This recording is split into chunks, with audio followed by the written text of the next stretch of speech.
Could you tell us a little bit about who you are and what you're doing here, what this space is about? You can go first. Sure. Well, I'm Heather Sperling, and I'm Emily Pfeiffer. And we are the chef owners of Botanica, which is a restaurant and market in Silver Lake, Los Angeles. This is a place where we serve healthy, colorful, creative, beautiful food that uses all local produce. It's very vegetable centric. We're really celebrating the bounty from the local farmers market, but we have a very global pantry, use spices and flavors from all over the world. And then we sell in the marketplace at the front of our space the farmers market produce that we're using in the kitchen, the spices, the vinegars, the olive oil, as well as all of the natural wine that we serve in the restaurant.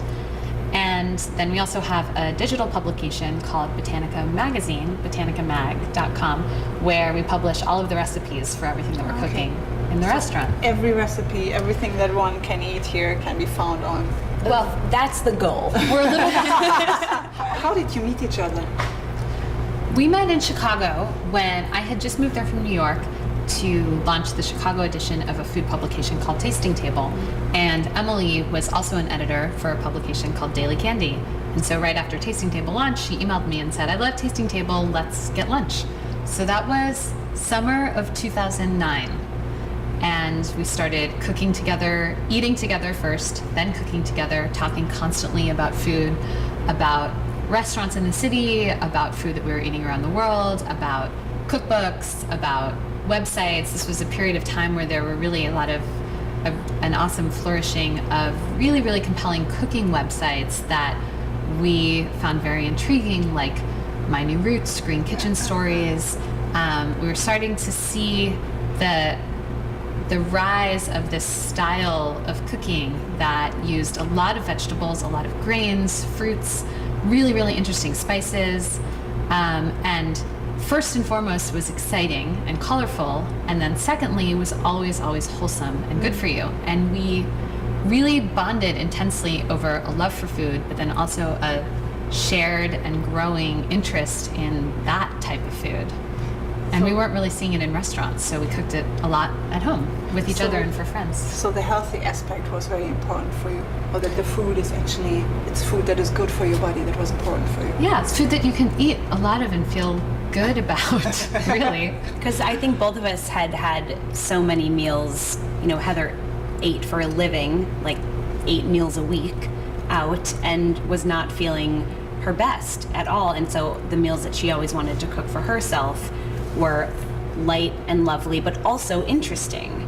And I actually came from a place of a very healthy family, and there was a massive emphasis on healthfulness. So that was just kind of always humming in the background. And yeah, I think that when you eating is an opportunity to feel to celebrate, and it's not fun to celebrate and then to 2 hours later to feel like it wasn't worth it almost because of the negative after effects of just feeling really weighed down. Where do you find inspiration for your recipes, cookbooks, internet, arts, conversations? Where do you find Dreams? Really? You dream of it? Definitely. I mean, it's a combination of all of those things. I think when we were both had both feet in the media world, a lot of inspiration was coming from us just digesting so much of what was happening online, in cookbooks, places we traveled. And now that we're in this place that we've built where we actually have a kitchen, I think that the most creative conversations are when we're just sitting around and have moments to ourselves where we can just start ideating and talking about what's in season, or we're at the farmer's market together, and just kind of letting everything happen organically is when I really think we can be at our most creative. And we've had so many conversations, and it actually took us a bit after we moved here from our respective cities to kind of take a step back and say, oh, we don't have to do so much to the food anymore because the produce speaks for itself. We were used to, I think, having to do a lot of finessing, because you can only prepare a potato so many ways before it gets a little boring. But here, everything is bright and fresh and ever changing and exciting, and sometimes you just have to put a tomato on a plate, like you were saying, with a sprinkle of sea salt and some basil oil and call it a snack. Do you feel a rising awareness for organic, locally sourced and seasonal produce in America? Because there are discussions, is there a trend, or is it just this bubble, and in this bubble the minority of people they are aware that it's important, but it's just a small amount of people? Or do you feel like there is a trend that touches maybe the masses to a certain extent? Yeah. You feel? There is. There's been a major sea change over the last couple of years, and there definitely will not be any going back. I think California has always been very advanced in that way, starting in the 70s in San Francisco, with a sort of an awareness of the benefit of sourcing locally, sourcing from people who you trust, sort of awareness of why it matters to put something that's grown in a certain way into your body versus something different. That has been in existence for a long time in California.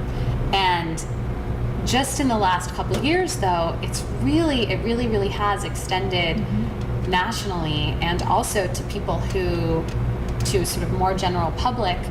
And a lot of credit goes to, I think, a lot of the chefs and restaurant owners in this country who have been educating the public for a long time. How do you see the role of female chefs in 2017?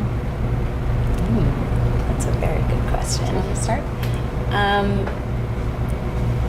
I mean, you said there was in LA or in California, you always had female chefs, maybe more compared to Chicago is maybe more male, but you said here California was always you had the female chefs. I think. But did something change? Well, I can speak to what we see our role as female chefs. We feel a strong sense of obligation to bring thoughtfulness, sustainability, and healthfulness to this industry. And we're not just talking about the food. We're talking about the way we run our business, the way we treat our employees, both just on a personal level and also on a structural level in terms of things that we provide them as employees. It connects to the food in that, as we said, we want to put food out there that is nourishing and wholesome and satisfying. We feel a strong obligation as female chefs, as female restaurant owners, to prove that we can create something successful and lasting in this industry that has for so long been dominated, not just by men, but by very masculine ideals. There's a long history of certain elements of aggressive bravado in this industry, of people not valuing health and wellness in this industry, of people working hard, playing hard, burning the candle at both ends, running an aggressive kitchen. The brigade, the classic French brigade system is really on its way out and almost sort of disappeared within American kitchens and in many kitchens around the world. But that did have a huge impact on the culture of kitchens for a long time. And we know many people who are not our contemporaries, but maybe one small generation above, who still have stories of having plates thrown at their head when they did something wrong, of being excoriated by an angry and aggressive, dictatorial but inspiring chef de cuisine or head chef. There's this long history of aggressive, and it could be called very sort of masculine culture in the restaurant industry, and also a lack of concern for health, wellness, and sustainability in the business. And we feel, as female business owners, and as people who are coming at this industry after observing it for so many years, that we have a very specific responsibility to try to change all of that while still creating a very successful and thriving business. And I think that a lot of female chefs in the industry feel that a little bit, whether it's top of mind and top of priority list or not. I think that for many women in the industry, they're very aware that this is a moment in time when they can be actively involved in changing the culture of the restaurant world in a valuable and exciting way.